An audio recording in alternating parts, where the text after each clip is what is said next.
We are back with Ahead of the Game. It is Ryan Tucker and Jeremy Dark. Sports Pez Jez, Tuck's Sports Takes on your social media channels. Jez, how are you, mate? Welcome back to the show.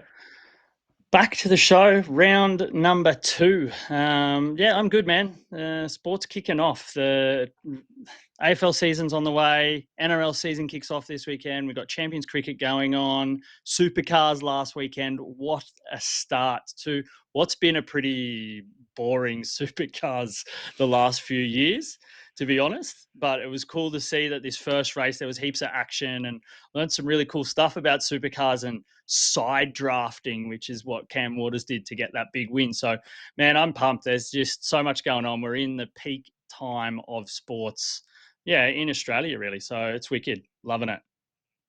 Yeah, and I mean, a lot of people, if you look at the comments on social media on the videos that Supercars put out with that Cam Waters incident, there was, two very distinct camps. Some that were saying you can't do that to win a game, to win a race, but others saying this is what we've been wanting for so Yeah. long, actual Yeah. racing, bumper to bumper or door to door racing, and people Yeah. were loving it. I think it's fantastic to see that type of racing back on Australian screens. Yeah, they needed to do something because, like I said, it's been like since the whole Ford Holden battle disappeared, it's been really boring. It's been hard to follow if you're not a diehard cars fan, and like that's what you want to see. You want to see this bumping. Obviously, you don't want to put anybody in danger. Don't get me wrong, but you want to see this high action where they're bumping each other and all this slipstreaming and stuff. It's awesome. They Say it, had to do something, and that's perfect. So say it, love it. say it. High, What high, high octane high speed, octane. brother. Everything's high octane. So we're still trying to figure this ahead of the game out, and now we're thinking, hey, let's do a couple more episodes, just shorter ones, a few days of the week, and hit on the main topics that are coming up, not on a daily basis, but on a more general basis, on a few more times a week, and let's see how this goes. We'll probably change our minds again next week, but let's. You mentioned Probably. it at the start. It is Las Vegas NRL kicking off Mm. this Sunday. Team list dropped today, Yeah. and a couple of surprises, mostly due to injury. But the kind of the biggest one I felt for the Panthers was that Blaze Talangi was left out of the starting team. He's on the reserves, um, and he's recruited to the Panthers as a, can you say, a generational talent, or is he maybe a step down Yeah. from a generational? No, well, I think that's the expectation. Like what he did over at Parramatta last year was phenomenal. He ran the ball hard. Was so versatile. He was playing in the halves. He was playing at fullback. He played in the centers and then on the wing. And he was like running over guys. I'm trying to remember exactly who it was that he ran. It was like Mike Acevo or someone just went. Oh, he was playing with Mike Acevo. It was like one of these other massive, massive like edge players that he just pile drive to score a try. And I think the whole idea, I think in everybody's head, it was all about, okay, Talangi's going to go. He's going to be a running half for Penrith and sort of take over the role of Jerome Luai there and sort of learn his craft from, yeah, arguably one of the best players in history in Nathan Cleary. So it is. I think it's a massive shock that he's not there. Like that he's playing in the reserves. Is there an injury, or has he just not been able to develop or fit into the system? Are they playing more experienced than age? Who knows with Ivan Cleary? But it's most likely the right decision from a club's perspective. But I think I don't know. It's boring. I wanted to see him in there and in the action and watch him all year. So I hope he doesn't just end up floating away after having such a dominant year last year, and being this generational talent, like you said, and then all of a sudden just fade into the reserves this season. I think that'd suck.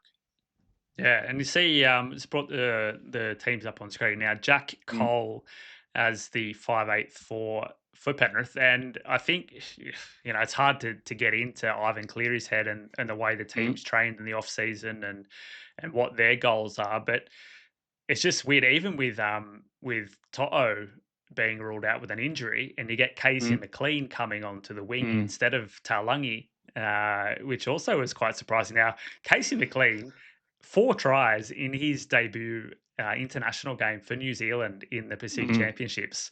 That was massive. So Huge. obviously, having a talent like that on the wing and a specific winger coming in to fill that spot, maybe that's more how Penrith kind of want to see it. Maybe Talang is the backup for Cole, or maybe he's not ingrained enough in the system yet to be given that number 6 jumper. Yeah, it's a big call for Cole, because you've also got Schneider who played well for Penrith last year, yeah, I don't know. It'd be really really good to get the insight into that because I think yeah, if they're playing Talangi, don't want to play him out of position and just want to train him in the halves for the moment, maybe that's something. Maybe that's the reason why. Who knows? But it'd be cool to get some info on that. Yes. Lindsay Smith takes over for James Fisher Harris in the front row. Dane Laurie and also new recruit Isaiah Papali'i coming onto the bench for Penrith, taking on Mm, the Sharks, who have added Adam Fanua Blake, mm. uh, one of the most prolific front row try scorers of our time. Um, I love him. We're going to have a Yeah, write up for this game over on bets.com.au. We don't know who's doing it, mm. you or me, but I think either one of us is probably going to pick him for a First try scorer of try that. scorer. Yeah, absolutely. It's Or Will Kennedy. easy money. Yeah, but if we pick Will Kennedy, then he's definitely not going to score a try. It's the Kennedy curse, you Kennedy could say. curse. The Kennedy Stone curse for Street sure. Mm, onto the wing for Katoa, who's out. mm. Will be out for some time with a shoulder. I don't know if he's going to get surgery or if he's just going to have to Yeah, I rehab it. think they said it was a long time anyway. Yeah. Ramian didn't play any trials. He's in, but this team's pretty good. You picked them last week on this Oh, show to win told the you. minor Heard it here premiership. first. Mhm. But they're pretty. Daniel Atkinson at 14 is interesting as well. He is a pretty dynamic player and can bring some power and energy onto the field Mm. when he gets on. Will be good to see. Yeah, definitely. The They've other got a game, really strong bench, huh? Like Hazelton, Hemlin and Talakai as well. So, like, I think that's what we saw with the Sharks last year. They were their best when they were playing a really, really fast game, especially through the middle and just sort of wearing out the bigger packs. And it looks like they're going to do exactly the same thing this year. I'm excited. I think they're gonna go well as long as they can sort out their fifth tackle options. Then they should be fine. the other game, the first game of the afternoon is Mm. Canberra and the Warriors. Two of us to check back to the wing. What do you reckon about that? Yeah, I don't know. It felt like you wanted to get check more early ball. I think he played well when he was filling in at fullback through the year. So it is an interesting option, but he's another beast there. He'll probably still do like a lot of work. You'll see a lot of run backs. So maybe that's the way you get him in the game more. But yeah, and he's obviously a high flyer. So I think with Tenny Zalesniak out, I think you'll definitely see the ball firing over to that wing quite a lot, especially in this game in Vegas, trying to do one of these massive poster tries for the Vegas fans, baby. Yeah. Luke Metcalf in that halfback replacing Sean Johnson. A lot of raps on this young guy, and he's played well through the preseason and through games that he has played for different teams, and even in the absence of Sean Johnson. But I think he can lead this team to great heights if he gets the opportunity and can take it and run with it and gets a bit of protection from his forwards. I think he's got Mm, a good career ahead of him. Aaron Clark, former Titans boy, yeah. It's straight the into the first lock. mistake the Warriors made this year is bringing in a Titans guy into lock. Nah, Aaron Clark's was good for the Titans, but I don't know. It's a big call considering you've got Jackson Ford coming off the bench. And I've always sort of rated Jackson Ford. It might be a super coach thing because he was just so hectic when he started to emerge. So he's always been a bit of a favorite, but I think he brings a lot to their attack. He runs at the line really, really well. So I'm quite surprised that he's starting on the bench for a newcomer in the team. It's sort of a little bit that it's like, where does your loyalty lie? But we'll see once the minutes start rolling in how much time Jackson Ford gets on the field. But yeah, their rotation will be pretty interesting there in the back row by the looks of things. Yeah, and even with Fisher Harris and Mitch Barnett up in that front row, Brutal. brutal. Just workhorses, dogs. Love it. Yeah. Yeah. But they're coming up against a pretty good forward pack in the Raiders. Now they've always had pretty strong forward packs. They've been more kind of, what do you say, like shit in the halves and the backs and the depth. But I mean, their starting forward pack: Horsburgh, Starling, Tarpany, Young, Hosking, Smithies. You know, if those Yeah. don't punch up with themselves on the field, they're going to punch up with someone else. But they're just massive dudes Yeah. and like can break games apart. Yeah. Did Horsburgh play front row last year? I remember he was sort of a little bit in and out of the lineup a little bit. Was he in the front row? I always thought he was a like second row lock, and then but did he put on a whole heap of size and end up a front He's a rower big now? boy anyway, No. but I think maybe they're just yeah, I don't know, using him around maybe. Yeah. Yeah. Like he's obviously got he's got the body to do it, but I don't know, always had in my head that he was like when he played for Queensland and stuff, he was playing in the back row, but maybe he's Mm. bulked up or he's not running as much and yeah, he's now a big body instead. A big ranger Owen up front. Paddy. Owen Paddy's making his debut, NRL debut off the bench in Las Vegas. Is there a bigger stage for the young fella? I know nothing about him, but it'll be cool to No, see him taking. I thought you were leading into some big story about who Owen Paddy was, and I was going to say exactly the same thing. Who the fuck is Owen Paddy?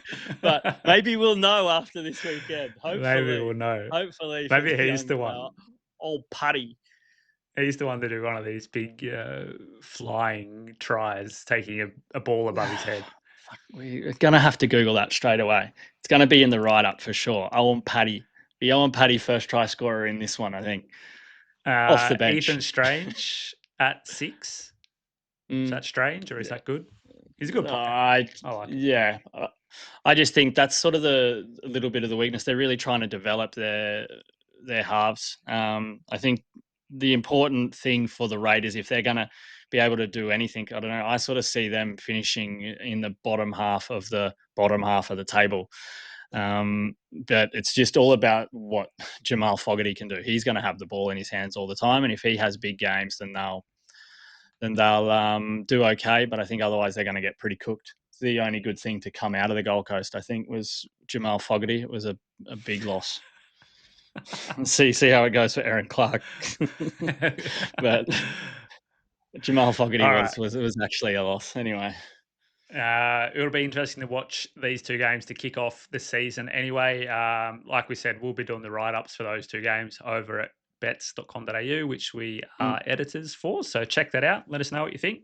Let's have a Mm. break, come back, talk some cricket.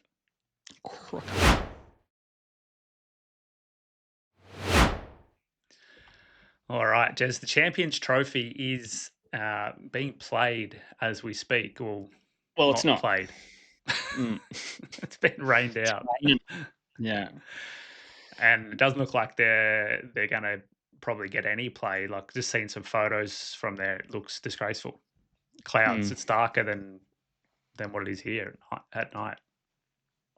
Yeah, Not good. yeah, it doesn't look good. It puts these really tough. Puts these tournaments, especially when there's these small tournaments where they're playing 3 group games, puts a lot of pressure on the next result, doesn't it? Because Yeah. you get a no result, you share the points, all of a sudden you are on the back foot if, say, the other 2 teams get to play all 3 of their games. So you've really, really got to make sure that you win those games. That crazy win for Australia against England in the first one with, good old next gen talent right there in Josh Inglis having an absolute cracking game and saving Australia's ass. So I think that win is even more important now because you didn't really know this. I think the result against South Africa was a little bit 50-50 anyway, so it was still a big win. But it becomes even more important now. We play Afghanistan after this in our 3rd game, and it's going to that's a tough one because we all know what happened when Australia played Afghanistan last time, and it took I don't know. Would you call it the best one-day international innings in history when Maxwell hits 201? When I think, what were we? We were I'll scroll down. We were sitting at 7 for 91 with 18.3 overs to go. And Maxwell comes in, or Maxwell was in then, and carries the team. I think he had a sore back. He he ended up smashing 201 runs, what with Pat Cummins at the other end, hitting 12 for 68 and saved Australia, and we progressed to the next part of the tournament. But Yeah, would you call it the best great. ever? My memory is so bad. I can't even remember half of what I've even looked at. But, just looking at these numbers here, as you said, 201 not out, 128 balls, Mm, 21 fours and 10 sixes. I mean, yeah, Maxwell has to be one of the greatest short form players ever. yeah, Like, he's just the way that he still commands that bat around, even in the Big Bash League, you saw it this season. He just yeah. single handedly wins games for teams.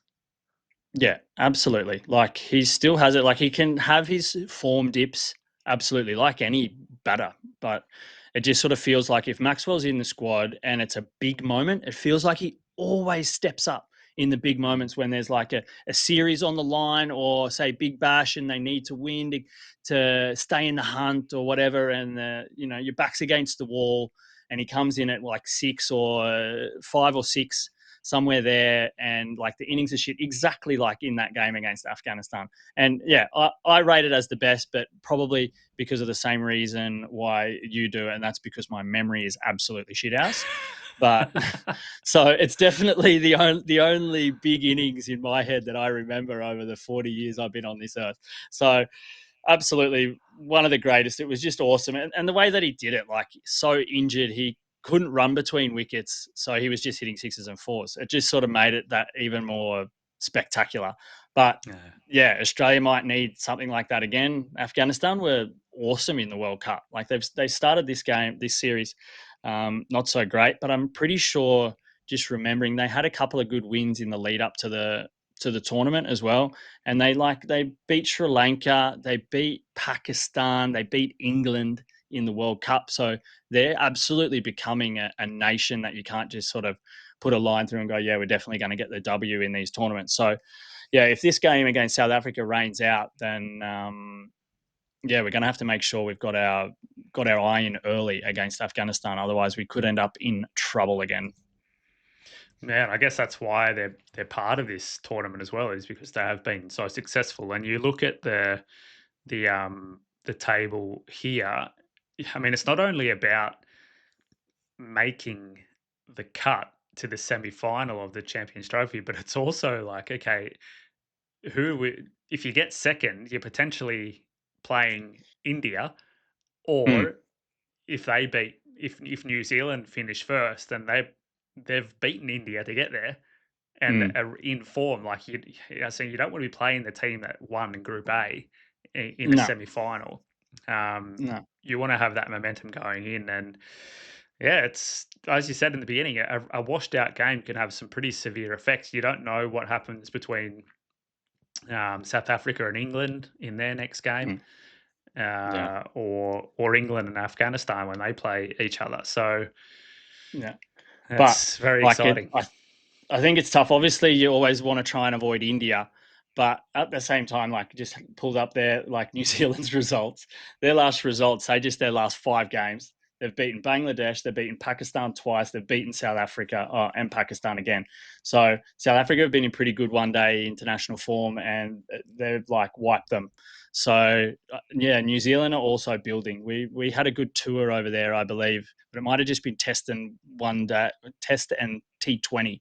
But I think they've been tough. They've been beating some of the big nations, and they took care of England. I think they whitewashed England last time they had a one-day international series as well. Mm. So they're, yeah, I think come first or second, it's going to be a tough game anyway. But you always want to avoid India. You always want to just win games and not be the team that's going to have to struggle to get to a semi final, to a Mm, final. But no, it'll be I thought you were going to say interesting to you just want follow. to be the team that wins games and doesn't lose games. I thought that was going to be your whole analysis of that. I was like, go, you go. You It was kind of where I was on the way. I was just like, okay, I can't say that. had to Figure out recover. something else. Try and sound intelligent. Yeah. Um, you spoke quickly about English. Do you reckon he's the game breaker for Australia to eventually win this tournament? Oh, I don't know. I think we've got a lot of game breakers, but it seems to be his English is becoming, yeah, the next big thing. I think in Australian cricket, like he's been on the fringe. He's been in T20. He's had some big bash seasons, and now like had his Test debut just recently. Hit 100. I think he hit 102, and then got out for a duck in the next one. But really emerging with some of these really big scores, and has been sort of awesome in the short game. That's as his strength. But he's, I don't know, sort of reminds me a lot of how David Warner, even though his English isn't an opener, but how he sort of come onto the scene. It was just these like massive scores, and then sort of a few bad results, but then found his consistency, settled into all three forms of the game, and became sort of, yeah, like one of the players that you're always going to remember in history. And like David Warner is, I think English could be definitely on the trajectory for that. And in this tournament, if he can have another crazy score and save Australia's ass, then yeah, he's going to be well on his way. But it's like that. You could just see now if Australia play, end up playing some innings against South Africa, could be Maxwell's time to come out and smash a few balls and save everything. So I think one of those two guys definitely. How's Marnus Labuschagne picking up 2 wickets against England as well? Mm. Crazy. He's almost on his way out of all the Australian teams because of his Yeah. poor record, and then he picks up 2 Yeah, wickets. and then just does enough to keep getting selected. Yeah. Sometimes I that's love all you that got to do. Benny Dwash has picked up 3 wickets. I followed him a fair bit through BBL. I reckon he's a great Yeah, bowler. you were on him for wickets and stuff quite a lot. But yeah. Well, there you go. Another episode done and That's it. dusted. Yeah. Short and sharp, straight to the point. Love it. Let us know in the Sometimes. comments if you're watching it, whoever's watching, what you want to see, what you want to talk about. Engage with us. Be part of the conversation. Sports Pez Jez on Insta. Tux Sports Takes on Twitter and Insta as well. Check us out. Let us know what you think. Thanks to bets.com.au for all the support, which is essentially us. So yeah, thanks to us. Thanks to us. Love it. Thanks, Jez. Speak to you. Thanks, mate. Bye-bye. Bye.